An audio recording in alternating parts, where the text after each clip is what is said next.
नमस्कार। आप सभी का हमारे चैनल जय गुरुदेव उत्तराखंड पर एक बार फिर से बहुत बहुत स्वागत है। आशा करते हैं कि आप सभी स्वस्थ होंगे। तो आइए बिना देर किए हुए लेकर चलते हैं आपको आज के अद्भुत विशेषांक की ओर।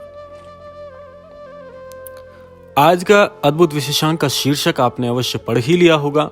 तो बहुत ही अद्भुत जानकारी होने वाली है आज के विशेषांक में, और बहुत से अनन्य दर्शक इसी विषय पर कि कैंची धाम जाने से पहले हमें कौन कौन सी बातों का मुख्यतः ध्यान रखना चाहिए, इस विषय पर बहुत आग्रह हमारे अनन्य दर्शकों ने किया है। तो आज इसी क्रम में आपके लिए एक लेख कर आए हैं। आज के क्रमांक में बहुत ही अद्भुत जानकारी।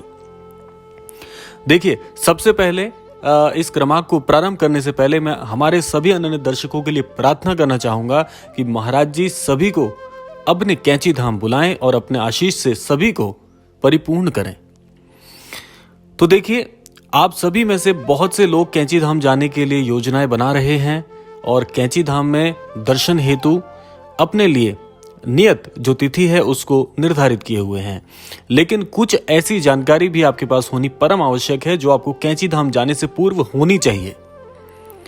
तो उसी पर यह विषय है। अब देखिए, कुछ मैं आपको ऐसी बातें बताने वाला हूं आज के इस विशेषांक में जो कि आपको कैंची धाम जाने से पूर्व आपके मस्तिष्क में निर्धारित होनी चाहिए कि इन बातों का मुख्यतः आपको ध्यान रखना है। देखिए, सबसे पहली बात, कैंची धाम महाराज जी श्रद्धेय श्री नीप करोरी महाराज जी का बड़ा ही पावन धाम है।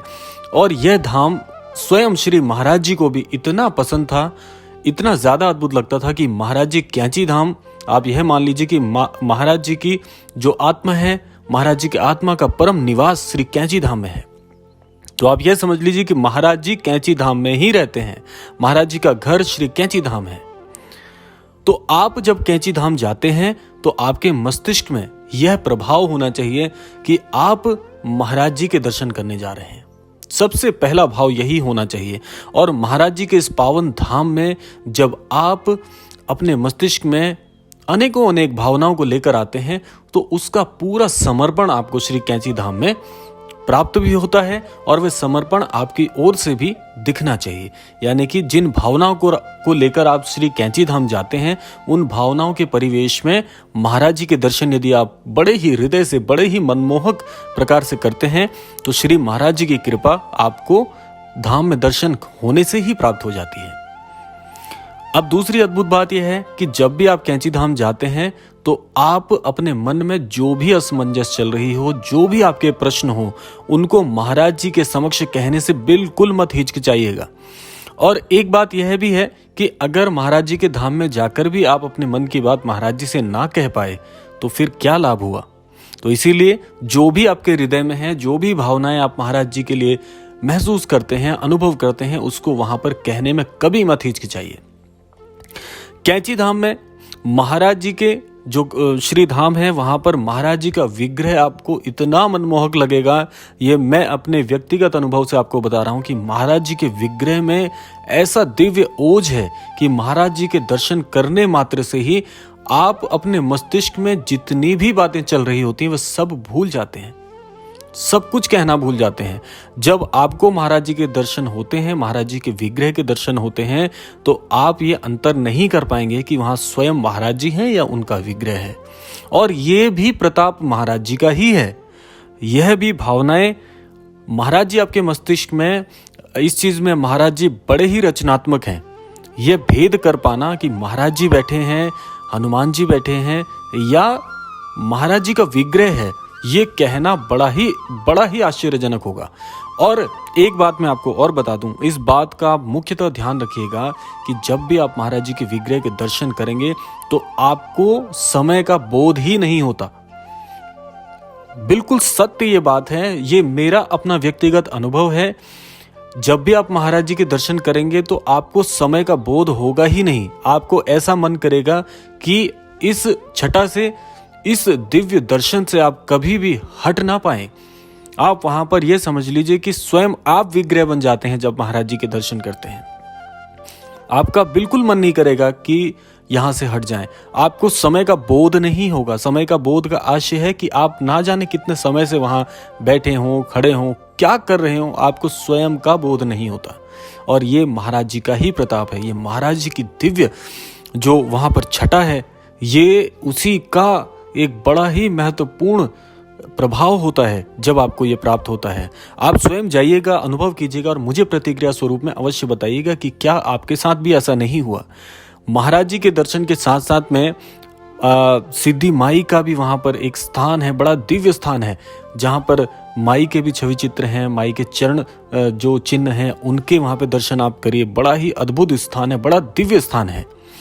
और स्वयं महाराज जी का जहाँ पर प्रभाव हो वह जगह इतनी अद्भुत है कि आपको लगेगा कि स्वर्ग के समान किसी स्थान पर आप आ गए हैं। इतनी शांति, इतना तेज और इतनी अद्भुत शक्तियों से परिपूर्ण वह स्थान है कि जब आप जाएंगे तो आपको बिल्कुल ऐसा नहीं लगेगा। आपको ऐसा लगेगा कि जीवन में कोई पहला स्थान ऐसा है जहां पर आप पहली बार आए हैं।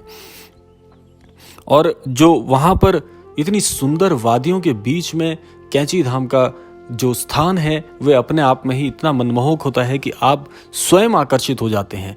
ऐसा लगता है कि सृष्टि इस स्थान को स्वयं अपने प्रभाव से बड़ा ही इसको अद्भुत और प्रभावशाली बना रही है। हर बार जब भी आप कैंची धाम का दर्शन करेंगे तो महाराज जी आपको अपने प्रभाव में ले लेंगे और यही सबसे बड़ी बात होती है। अब और किन बातों का आपको ध्यान रखना चाहिए? श्री कैंची धाम में जब भी आप जाते हैं तो मन में एक भाव लेकर जाइए, एक प्रार्थना लेकर जाइए और प्रार्थना में सभी के सुख के कल्याण के लिए आपके पास शब्द होने चाहिए। स्वयं अपने कल्याण के लिए तो हर कोई कहता ही है, प्रार्थनीय होता ही है, लेकिन जब भी आप महाराज जी से सेवा भाव से कोई बात कहते हैं तो महाराज जी निश्चित तौर पर उसको पूर्ण करते हैं। साथ साथ में जिस आशीर्वाद को आप अपने साथ लेकर आते हैं, क्योंकि महाराज जी को किस्मत बदलने वाले महाराज जी भी कहा जाता है और उसका कारण यही है कि महाराज जी भक्त के स्वयं हो जाते हैं। ये महाराज जी की सबसे बड़ी खासियत है। जब आप महाराज जी के सानिध्य में जाते हैं, जब शरणागत होकर महाराज जी के पास पहुंचते हैं तो महाराज जी इतने दयालु हैं कि आपके जीवन में चल रहे सभी कष्टों को तो दूर करते ही हैं, साथ साथ में उनका अमोघ हस्त आपके साथ मार्गदर्शन के तौर पर जुड़ जाता है। आपके जीवन में प्रत्येक कार्यों में महाराज जी की ओर से आपको एक प्रभाव स्वयं यह अनुभव होगा। देखिए, सबसे बड़ी बात है अनुभव करना, और जीवन में अनुभव करने की कोई परिभाषा नहीं होती। हर व्यक्ति के मस्तिष्क के विचार अलग होते हैं। हर व्यक्ति का हर परिस्थिति में अनुभव करने की जो सहनशीलता है, जो शक्ति है, वो अलग अलग और सदैव भिन्न होती है। तो इसीलिए अनुभव को शब्दों में कहना या आपके स्वयं के अनुभव को बता पाना किसी को बड़ा ही मुश्किल कार्य होता है। जैसे मैंने कैंची धाम में जब पहली बार दर्शन किए थे महाराज जी के, तो जो मेरा अनुभव था, जो वहाँ पर मैंने शक्ति को या शक्ति के प्रभाव को अनुभव किया, उसको मैं कभी भी शब्दों में नहीं कह सकता, क्योंकि अनुभव कभी भी शब्दों में उसको कह पाना सभी के लिए बड़ा मुश्किल होता है। तो सबके अनुभव अलग अलग होते हैं। हमारे पास भी अनन्य दर्शकों के बड़ी ही अद्भुत प्रतिक्रियाएं आती हैं, जिनमें उनके अनुभव सुनकर बहुत दंग रह जाते हैं हम भी। तो ये अनुभव की बात है, ये महसूस करने की बात है कि महाराज जी की शक्ति को, महाराज जी के प्रभाव को आप कैसे अपने जीवन में ग्रहण करते हैं। ये सभी के लिए अलग होता है, भिन्न होता है। तो आपको इस बात का भी ध्यान रखना है। ये बहुत महत्वपूर्ण बात मैं आपको बता रहा हूँ कि आपके जो अनुभव हैं, उस अनुभव को, जो वहाँ पर आपको अनुभव प्राप्त होगा पहली बार दर्शन करने में, या जब भी आप कैंची धाम जाते हैं, तो आपके जीवन का वह अनुभव कभी भी आप भुला नहीं पाएंगे। ये मैं आप सभी के साथ बड़ा ही महत्वपूर्ण अनुभव साझा कर रहा हूँ। इसको आप याद रखिएगा, चाहे तो आप इस बात को लिख लीजिएगा कि जब भी आप कैंची धाम में जाते हैं, आपको जो वहाँ से अनुभव प्राप्त होते हैं वे आप पूरे जीवन में कभी नहीं भूल सकते। वे आपकी स्मृति पर इतने गहरे निशान छोड़ जाते हैं कि आप कहना तो चाहेंगे लेकिन बता नहीं पाएंगे। ये महाराज जी की ही अमोघ कृपा है आपके जीवन में, और ये प्रभाव आपको आते ही आते हैं। इसके साथ साथ वहाँ पर आप जब जाएंगे तो हनुमान जी के दर्शन करेंगे और माँ वैष्णो देवी के दर्शन करेंगे, जिनकी छवि इतनी दिव्य है कि आपको ऐसा लगेगा कि स्वयं आपको देव दर्शन प्राप्त हो गए हैं। तो यह अपने आप में एक बड़ा ही विस्मरणीय करने वाली बात है।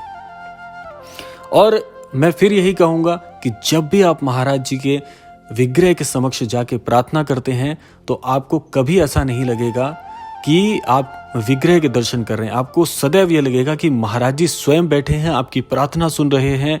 और जो वहाँ पर प्रभाव है महाराज जी के विग्रह के समक्ष जब आप जाते हैं दर्शन हेतु, तो उस प्रभाव को आप पूरे जीवन भर अपने साथ जोड़ लेते हैं, महाराज जी से अपना नाता जीवन भर के लिए जोड़ लेते हैं। और महाराज जी के अब ये विशेषांक जो है अब समाप्ति की ओर आ चुका है। महाराज जी के वाक्यों के साथ ही, महाराज जी के जो वचन हैं उनके साथ ही आज के इस विशेषांक को मैं विदा देना चाहूँगा। महाराज जी स्वयं कहते हैं कि जो भी मेरे सानिध्य में भक्त आते हैं, उन भक्तों का साथ मैं जीवन भर नहीं छोड़ता और उनका मेरे साथ जन्म जन्मांतरों तक का साथ बन जाता है। भले ही वह अनन्य भक्त मुझे छोड़ दे, लेकिन मैं जन्म जन्मांतरों तक उसका साथ, उसका हाथ नहीं छोड़ता। ये महाराज जी की सबसे दयालुता वाली बात है। और महाराज जी तो महाराज जी हैं, ना जाने कब किस पर किस प्रभाव से कृपा कर दें, ये स्वयं महाराज जी और ईश्वर ही जानते हैं। तो यह था आज का विशेषांक। आशा करते हैं आज के विशेषांक से आपको अवश्य कुछ महत्वपूर्ण बातें अब ज्ञात हुई होंगी, जिसको अपने जीवन में आप जोड़ेंगे।